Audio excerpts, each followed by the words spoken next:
গণ অভ্যুত্থানে আওয়ামী লীগের রাজনৈতিক কর্মকাণ্ড নিষিদ্ধের বিধান রেখে অধ্যাদেশ পাশের প্রক্রিয়া চলছে জাতীয় সংসদে।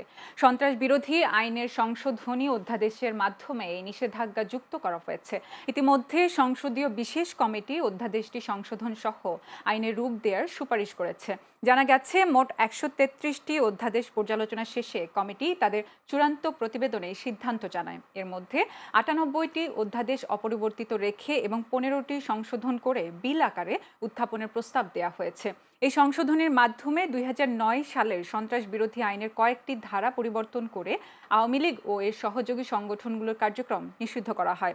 একই আইনের আওতায় এর আগে বাংলাদেশ ছাত্রলীগকেও নিষিদ্ধ করা হয়েছিল। দেশের বিনিয়োগ, পরিবেশ উন্নয়ন এবং শিল্প খাতের বিদ্যমান চ্যালেঞ্জগুলো নিয়ে দেশের শীর্ষ ব্যবসায়ী নেতাদের সঙ্গে বৈঠক করেছেন প্রধানমন্ত্রী তারেক রহমান। আজ প্রধানমন্ত্রীর কার্যালয়ে বৈঠকটি অনুষ্ঠিত হয়। এ সময় দেশের সামগ্রিক বিনিয়োগ পরিস্থিতি, শিল্প খাতে স্থবিরতা, আমলাতান্ত্রিক জটিলতা এবং নীতিগত প্রতিবন্ধকতা সহ বিভিন্ন গুরুত্বপূর্ণ বিষয় নিয়ে খোলামেলা আলোচনা করেন প্রধানমন্ত্রী। ব্যবসায়ীরাও সরাসরি তাদের সমস্যা, প্রত্যাশা এবং সম্ভাবনার কথা তুলে ধরেন। এদিকে আজ রাত 8:30টায় গুলশানে দলের চেয়ারম্যানের রাজনৈতিক কার্যালয়ে বিএনপির জাতীয় স্থায়ী কমিটির বৈঠক অনুষ্ঠিত হবে। বিএনপি সরকার গঠনের পর এটাই দলটির স্থায়ী কমিটির প্রথম বৈঠক। জাতীয় নির্বাচনের আগে সর্বশেষ গত 9 জানুয়ারি বিএনপির স্থায়ী কমিটির বৈঠক অনুষ্ঠিত হয়েছিল। দেশজুড়ে বেড়েই চলছে হামের প্রাদুর্ভাব। অতি সংক্রামক এই রোগের মোকাবেলায় কাল থেকে হাম রুবেলা টিকাদান কার্যক্রম শুরু করছে সরকার। সকাল 9টা থেকে প্রথম ধাপে 30টি উচ্চ ঝুঁকিপূর্ণ উপজেলা ও পৌর এলাকার শিশুদের দেয়া হবে টিকা। 6 মাস থেকে 5 বছরের কম বয়সী সব শিশুকে এই টিকার আওতায় আনা হবে। আজ সচিবালয়ের স্বাস্থ্য ও পরিবার কল্যাণ মন্ত্রণালয়ের ব্রিফিংয়ে এই তথ্য জানিয়ে স্বাস্থ্যমন্ত্রী সর্দার মোহাম্মদ সাখাওয়াত হোসেন বলেছেন, এসব উপজেলার শিশুদের আগে টিকা নিয়ে থাকুক বা না থাকুক, সবাই এখন টিকা পাবে। এদিকে দেশে উদ্বেগজনক হারে বাড়ছে হামের প্রাদুর্ভাব। গত 19 দিনে হামের উপসর্গ নিয়ে সারা দেশে 94 শিশুর মৃত্যু হয়েছে। স্বাস্থ্য অধিদপ্তরের সর্বশেষ তথ্য অনুযায়ী একই সময়ে 771 জন শিশুর শরীরে হাম শনাক্ত হয়েছে। এছাড়া গত 15ই মার্চ থেকে এখন পর্যন্ত হামের সন্দেহে 5,792 জন শিশুকে দেশের বিভিন্ন হাসপাতালে ভর্তি করা হয়েছে। আক্রান্তদের মধ্যে সবচেয়ে বেশি রোগী পাওয়া গেছে ঢাকা বিভাগে। ঢাকায় মোট 318 জন শিশু হামে আক্রান্ত হয়েছে। এর মধ্যে গত 24 ঘন্টায় সারা দেশে নতুন করে 947 জন শিশুকে হামের উপসর্গ নিয়ে হাসপাতালে ভর্তি করা হয়েছে। এর মধ্যে 42 জনের শরীরে হাম শনাক্ত হয়েছে। সংবিধান সংস্কারের মাধ্যমে গণভোটের রায় বাস্তবায়নের দাবিতে রাজপথে নামল জামাত নেতৃত্বাধীন 11 দলীয় জোট। আজ বাদ আসর বায়তুল মোকাররমের উত্তর গেটে এই বিক্ষোভ সমাবেশ ও মিছিল অনুষ্ঠিত হয়। এই সময় জামাত নেতারা বলেন, সরকারি দল সংসদ পরিচালনায় ব্যর্থতার পরিচয় দিয়েছে।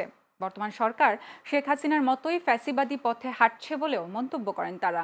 এছাড়া সরকার সংস্কারকে ধামাচাপা দিয়ে সংবিধানে শুধু সংশোধনী আনতে চায় বলেও অভিযোগ করা হয়। কেরানীগঞ্জের কদমতলী শিল্প এলাকায় একটি গ্যাস লাইট কারখানায় ভয়াবহ অগ্নিকাণ্ডের ঘটনা ঘটেছে। আজ দুপুরে লাগা এই আগুন প্রায় 1.5 ঘন্টার চেষ্টায় নিয়ন্ত্রণে আনে ফায়ার সার্ভিসের 7টি ইউনিট। তবে এখন পর্যন্ত কারখানাটি থেকে 5 জনের মরদেহ উদ্ধার করা হয়েছে বলে জানিয়েছে ফায়ার সার্ভিস।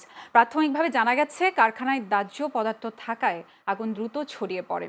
ফায়ার সার্ভিস জানিয়েছেন, আগুন লাগার সুনির্দিষ্ট কারণ খতিয়ে দেখা হচ্ছে। এছাড়া মোট ক্ষয়ক্ষতির পরিমাণ এখনও নিশ্চিত করা যায়নি। এ বিষয়ে তদন্ত চলছে। জ্বালানি চাহিদা পূরণে মালয়েশিয়া থেকে আরও 34,000 টনের বেশি ডিজেল দেশে এসে পৌঁছেছে।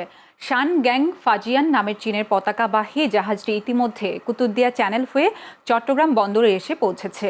স্থানীয় shipping agent pride shipping lines জানিয়েছে, আজ জাহাজটি বন্দরে বার্থিং করবে।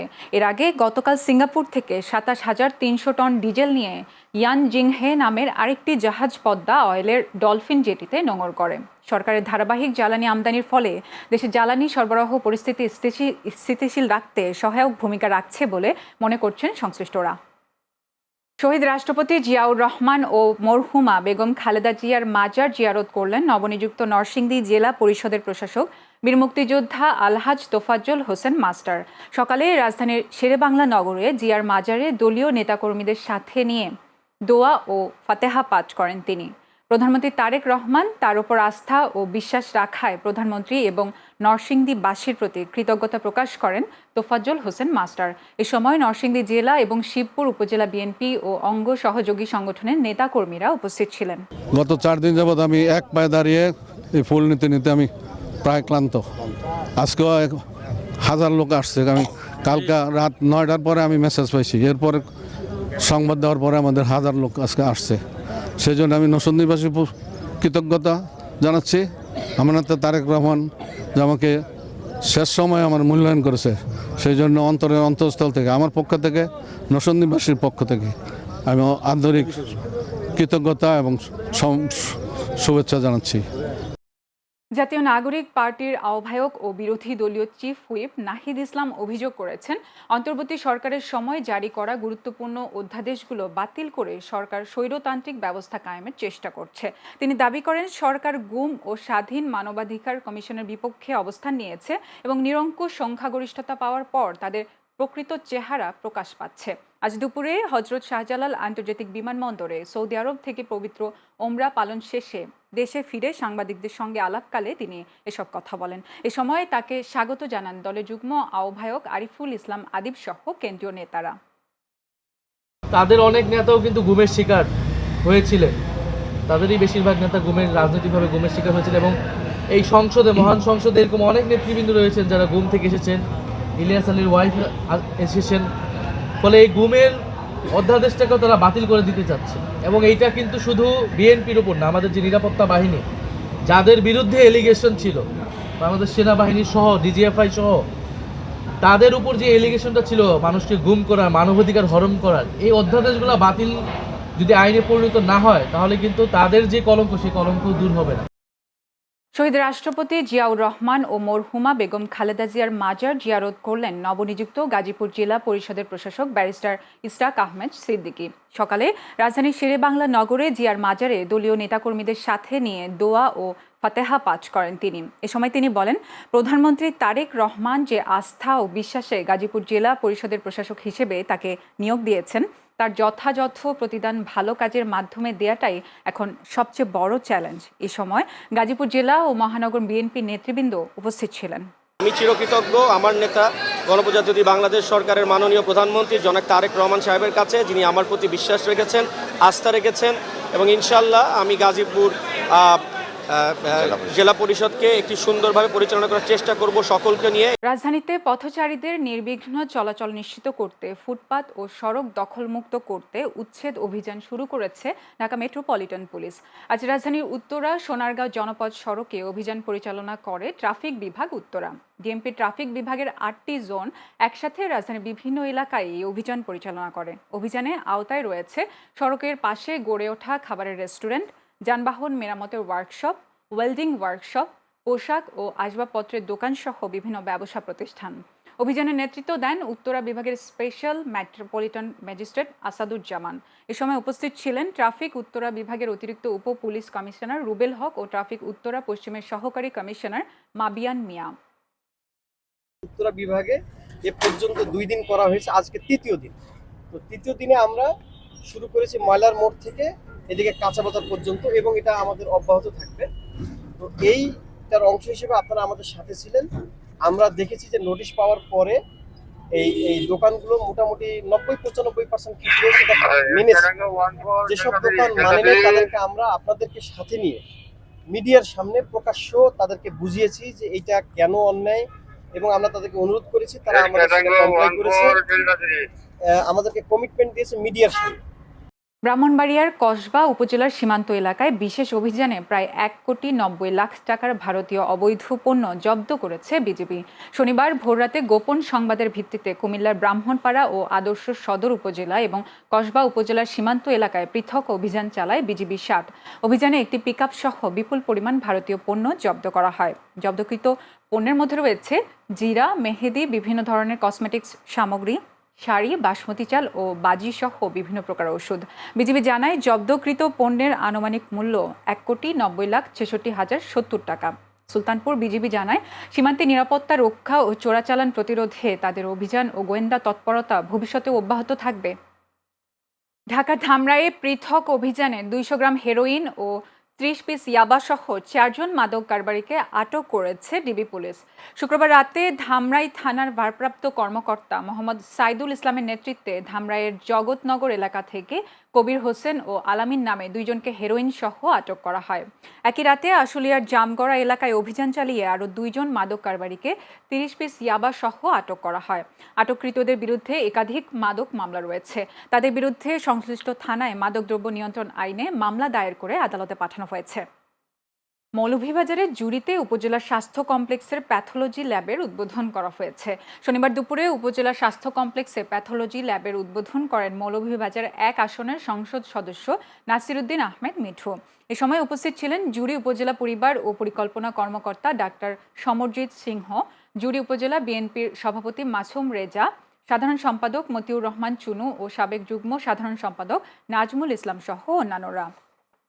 প্রধানমন্ত্রী তারেক রহমানের নির্দেশনায় পরিচ্ছন্নতা কর্মসূচি বাস্তবায়নে সাভারের জলাধার পরিষ্কার ও পরিচ্ছন্নতা অভিযান চালিয়েছেন ভাকুর্তা ইউনিয়ন বিএনপির নেতা কর্মীরা। শনিবার সকালে ঢাকা 2 আসনের সংসদ সদস্য আমানুল্লাহ আমানের নির্দেশনায় সাভারের ভাকুর্তা ইউনিয়নের মুশরি খোলা জলাধার পরিষ্কার পরিচ্ছন্নতা কর্মসূচি শুরু করা হয়। ভাকুর্তা ইউনিয়ন বিএনপির যুগ্ম সাধারণ সম্পাদক মোহাম্মদ কদম আলী ভুইয়া জানান, দীর্ঘদিন অবহেলিত মুশুরি খোলা জলাধার কচুরিপানা ভাগাড়ে পরিণত হয়েছিল। আজ জলাশয়টি পরিষ্কার করে জনগণের ব্যবহারে উপযোগী করার জন্য কর্মসূচি শুরু করা হয়েছে। মধ্যপ্রাচ্যে চলমান সংঘাতে বাহরাইনে ক্ষেপণাস্ত্র হামলায় নিহত প্রবাসী এসএম তারেক আলীর মরদেহ দেশে ফেরার পর জানাজা সম্পন্ন হয়েছে। শুক্রবার সন্ধ্যায় হজরত শাহজালাল আন্তর্জাতিক বিমানবন্দরে মরদেহ পৌঁছানোর পর আজ শনিবার সকালে চট্টগ্রামে হালিশহর বউবাজার এলাকায় নিহতের নামাজে জানাজা অনুষ্ঠিত হয়। এ সময় উপস্থিত ছিলেন চট্টগ্রাম 10 আসনের সংসদ সদস্য সাইদ আল নোমান, জামাতের মহানগরের আমির মোহাম্মদ নজরুল ইসলাম, এসএম লুৎফুর রহমান সহ নিহতের স্বজনরা। প্রবাসী এসএম তারেক আলী দীর্ঘ 27 বছর বাহরাইনে কর্মরত ছিলেন।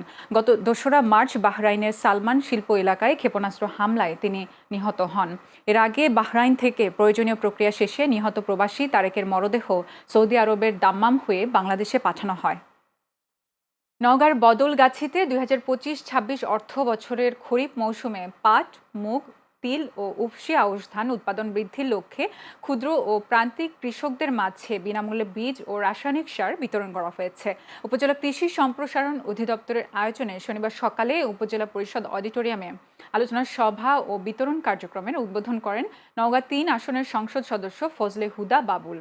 উপজেলা নির্বাহী অফিসার ইশরাত জাহান সনির সভাপতিত্বে অনুষ্ঠানে বক্তব্য রাখেন বদলগাছি উপজেলা কৃষি অফিসার কৃষিবিদ সাবার ফারহান, উপজেলা বিএনপির সাধারণ সম্পাদক আব্দুল হাদি চৌধুরী টিপু ও বদলগাছি থানার ভারপ্রাপ্ত কর্মকর্তা লুৎফুর রহমান।